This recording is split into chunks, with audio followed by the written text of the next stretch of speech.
Good morning, guys. We are back at it again with Percy Jackson and the Titan's Curse. Percy, where did we leave off? Percy, Thalia, Grover, Bianca, and Zoe. Those five defeated the infamous Nemean Lion. With a little bit of strange outer space ingenuity from Percy. I don't think he does anything using his brain. It's like he thinks but doesn't think it through. It just pops in his brain and he does it. I'm sure some of y'all can relate to that. But now they are off on the quest, and Zoe has officially said that yes, Percy is coming with us. He's the 5th quest member now. Might as well stick it together and not try to counteract the prophecy. People who do that probably end up worse off than the prophecy is itself. So let's see how chapter 11 gets its name. Grover gets a Lamborghini. We were crossing the Potomac when we spotted the helicopter. It was a sleek black military model, just like the one we'd seen at Westover Hall, and it was coming straight towards us. They know the van, I said. We have to ditch it. Zoe swerved into the fast lane. The helicopter was gaining. Maybe the military will shoot it down? Grover said hopefully. The military probably thinks it's one of theirs, I said. How can the general use mortals anyways? Mercenaries, Zoe said bitterly. It is distasteful, but many mortals will fight for any cause as long as they're paid. But don't these mortals see who they're working for? I asked. Don't they notice all the monsters around them? Zoe shook her head. I do not know how much they see through the mist.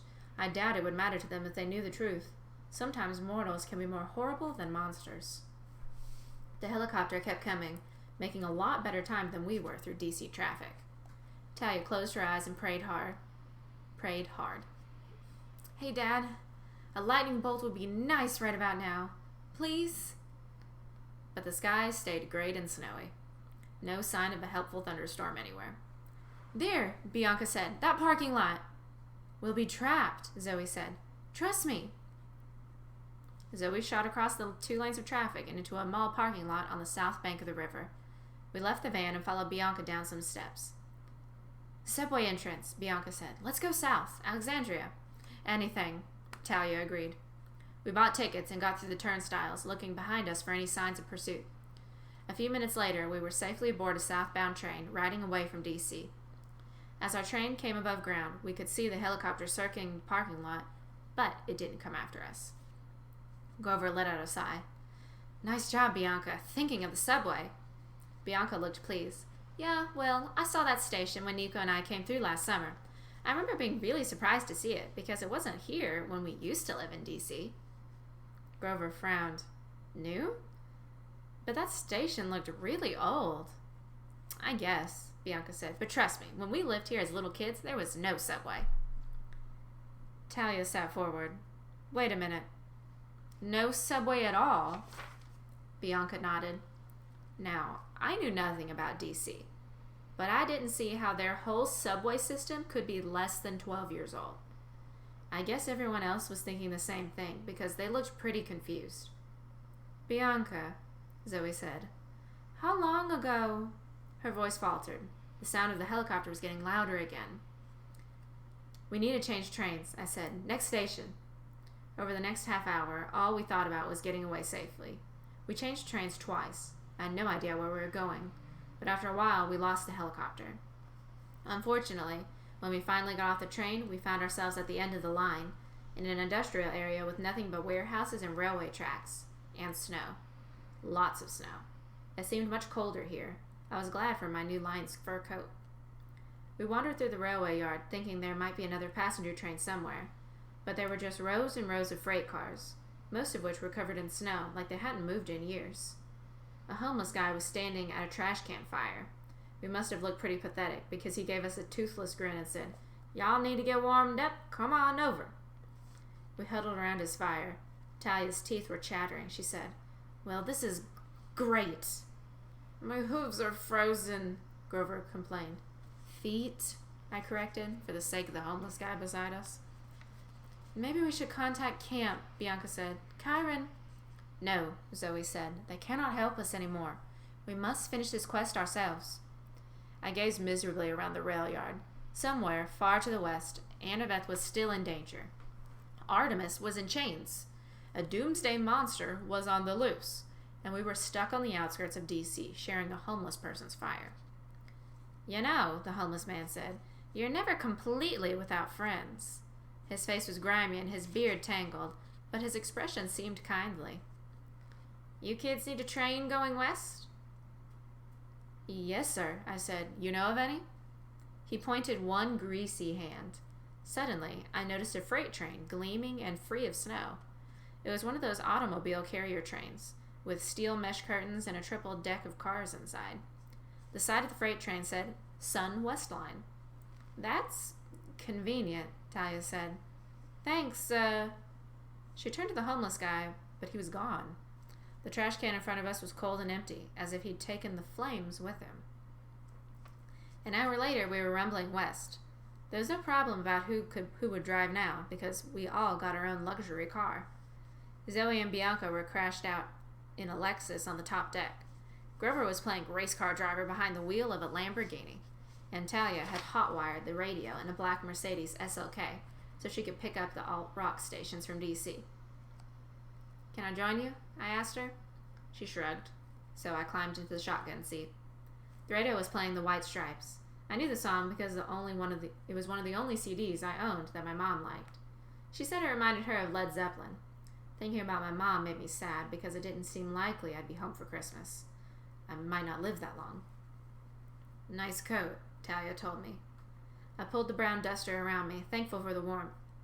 Yeah, but the Nemean lion wasn't the monster we're looking for. Not even close. We've got a long way to go. Whatever this mystery monster is, the general said it would come for you. They wanted to isolate you from the group, so the monster will appear and battle you one-on-one. He said that? Well, something like that, yeah. That's great. I love being used as bait. So, no idea what the monster might be after you? She shook her head morosely. But you know where we're going, don't you? San Francisco. That's where Artemis was heading. I remembered something. Annabeth had said at the dance how her dad was moving to San Francisco, and there was no way she could go. Half-bloods couldn't live there. Why? I asked. What's so bad about San Francisco? The mist is really thick there because the mountain of despair is so near. Titan magic, what's left of it, still lingers. Monsters are attracted to that area like you wouldn't believe. What's the mountain of despair? Thalia raised an eyebrow. You really don't know? Ask stupid Zoe. She's the expert. She glared out the windshield. I wanted to ask her what she was talking about, but I also didn't want to sound like an idiot. I hated feeling like Thalia knew more than I did, so I kept my mouth shut. The afternoon sun shone through the steel mesh side of the freight car, casting a shadow across Thalia's face. I thought about how different she was from Zoe. Zoe, all formal and aloof like some princess. Thalia, with her ratty clothes and her rebel attitude. There was something similar about them, too. The same kind of toughness. Right now, sitting in the shadows of a gloomy expression, Thalia looked a lot more like one of the hunters. Then suddenly it hit me. That's why you don't get along with Zoe. Thalia frowned. What? The hunters tried to recruit you, I guessed. Her eyes got dangerously bright. I thought she was going to zap me out of the Mercedes, but she just sighed. I almost joined them, she admitted. Luke, Annabeth, and I ran into them once, and Zoe tried to convince me. She almost did, but... Thalia's fingers gripped the wheel. I would have had to leave Luke. Oh. Zoe and I got into a fight. She told me I was being stupid. She said I'd regret my choice. She said Luke would let me down someday. I watched the sun through the metal curtain. We seemed to be traveling faster each second, shadows flickering like an old movie projector. That's harsh, I said. Hard to admit Zoe was right. She wasn't right. Luke never let me down. Never. We'll have to fight him, I said. There's no way around it. Thalia didn't answer. You haven't seen him lately, I warned. I know it's hard to believe, but I'll do what I have to. Even if that means killing him? Do me a favor, she said, and get out of my car. I felt so bad for her I didn't argue. As I was about to leave, she said, Percy? When I looked back, her eyes were red, but I couldn't tell if it was from anger or sadness. Annabeth wanted to join the hunters too. Maybe you should think about why. Before I could respond, she raised the power windows and shut me out. I sat in the driver's seat of Grover's Lamborghini. Grover was asleep in the back. He'd finally given up trying to impress Zoe and Bianca with his pipe music after he played Poison Ivy and caused that very stuff to sprout from their Lexus's air conditioner. As I watched the sun go down, I thought of Annabeth. I was afraid to go to sleep. I was worried what I might dream. Oh, don't be afraid of dreams, a voice said right next to me. I looked over. Somehow, I wasn't surprised to find the homeless guy from the rail yard sitting in the shotgun seat. His jeans were so worn out they were almost white. His coat was ripped with stuffing coming out. He looked kind of like a teddy bear that had been run over by a truck. If it weren't for dreams, he said, I wouldn't know half of the things I told about the future. They're better than Olympus tabloids. He cleared his throat, then held up his hands dramatically. Dreams like a podcast, downloading truth in my ears. They tell me cool stuff. Apollo? I guessed, because I figured nobody else could make a haiku that bad. He put his fingers to his lips. I'm incognito. Call me Fred. A god named Fred? Well, Zeus insists on certain rules, hands off when there's a human quest, even when something really major is wrong. But nobody messes with my baby sister. Nobody. Can you help us then? Shh, I already have. Haven't you been looking outside? The train. Wait, how fast are we going? Apollo chuckled. Fast enough. Unfortunately, we're running out of time. It's almost sunset. But I imagine we'll get you across a good chunk of America at least. But where is Artemis? His face darkened. I know a lot, and I see a lot, but I don't even know that. She's clouded from me. I don't like it. And Annabeth? He frowned. Oh, you mean that girl you lost? I don't know that either. I tried not to feel mad. I knew the gods had a hard time taking mortals seriously, even half-bloods. We live such short lives compared to the gods. What about the monster Artemis was seeking? I asked. Do you know what that is? No, Apollo said, but there is one who might. If you haven't yet found the monster when you reach San Francisco, seek out Nereus, the old man of the sea. He has a long memory and a sharp eye. He has the gift of knowledge, sometimes kept obscure from my oracle. But it's your oracle, I protested. Can't you tell us what the prophecy means? Apollo sighed. You might as well ask an artist to explain his art, or ask a poet to explain his poem. It defeats the purpose. The meaning is only clear through your search. In other words, you don't know. Apollo checked his watch. Look at the time. I have to run. I doubt I can risk helping you again, Percy. But remember what I said. Get some sleep. And when you return, I expect a good haiku about your journey. I wanted to protest that I wasn't tired and I'd never made up a haiku in my life. But Apollo snapped his fingers, and the next thing I knew, I was closing my eyes. In my dream, I was somebody else. I was wearing an old-fashioned Greek tunic, which was a little too breezy downstairs, and laced leather sandals. The Nemean lion's skin was wrapped around my back like a cape, and I was running somewhere, being pulled along by a girl who was tightly gripping my hand. Hurry, she said. It was too dark to see her face clearly, but I could hear the fear in her voice. He will find us. It was nighttime. 1,000,000 stars blazed above. We were running through tall grass, and the scent of 1,000 different flowers made the air intoxicating. It was a beautiful garden, and yet the girl was leading me through it, as if we were about to die. I'm not afraid, I tried to tell her. You should be, she said, pulling me along. She had long, dark hair braided down her back. Her silk robes glowed faintly in the starlight. We raced up the side of the hill. She pulled me behind a thorn bush, and we collapsed, both breathing heavily. I didn't know why the girl was scared. The garden seemed so peaceful, and I felt strong, stronger than I'd ever felt before. There's no need to run, I told her. My voice sounded deeper, much more confident. I've bested 1,000 monsters with my bare hands.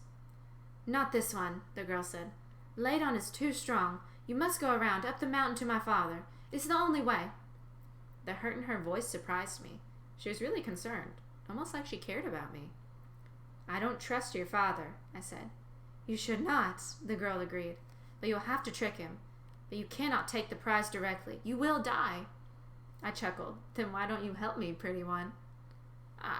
I'm afraid. Ladon will stop me. My sisters, if they found out, they would disown me. Then there's nothing for it. I stood up, rubbing my hands together.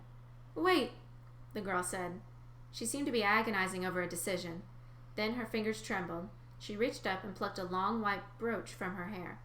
If you must fight, take this. My mother, Pleon, gave it to me. She was a daughter of the ocean, and the ocean's power is within it. My immortal power. The girl breathed on the pin, and it glowed faintly. It gleamed in the starlight like polished abalone. Take it, she told me, and make of it a weapon. I laughed. A hairpin? How will this slay Ladon, pretty one? It may not, she admitted, but it is all I can offer, if you insist on being stubborn. The girl's voice softened my heart. I reached down and took the hairpin, and as I did, it grew longer and heavier in my hand, until I held a familiar bronze sword. Well balanced, I said, though I usually prefer to use my bare hands. What shall I name this blade?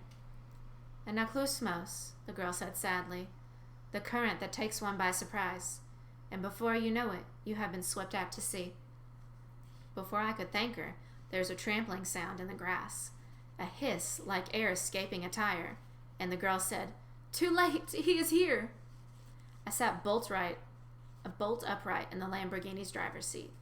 Grover was shaking my arm. Percy, he said, it's morning, the train stopped, come on. I tried to shake off my drowsiness. Thalia, Zoe, and Bianca had already rolled up the metal curtains. Outside were snowy mountains dotted with pine trees, the sun rising red between two peaks. I fished my pen out of my pocket and stared at it. Anaklusmos, the ancient Greek word for riptide. A different form, but sure, it was the same blade I'd seen in my dream. And I was sure of something else too. The girl I had seen was Zoe Nightshade. Whoo! We got some backstory there. So Zoe had riptide, which why would anyone except a child of Poseidon have riptide? And who did Zoe give it to so long ago? Some cocky, popular, handsome hero type man, but who could that have been? And Apollo showed up to help Percy and the gang. I liked Apollo. He's pretty cool. But his baby sister is on the line, so if any of y'all have got baby siblings, if you could do anything to help save their lives, I'm sure you would too. Man. That was the end of chapter 11. Chapter 12 is called I Go Snowboarding with a Pig, which sounds strange. But you guys will see what happens with that chapter on Monday, I believe. So I hope you guys have had a good week so far.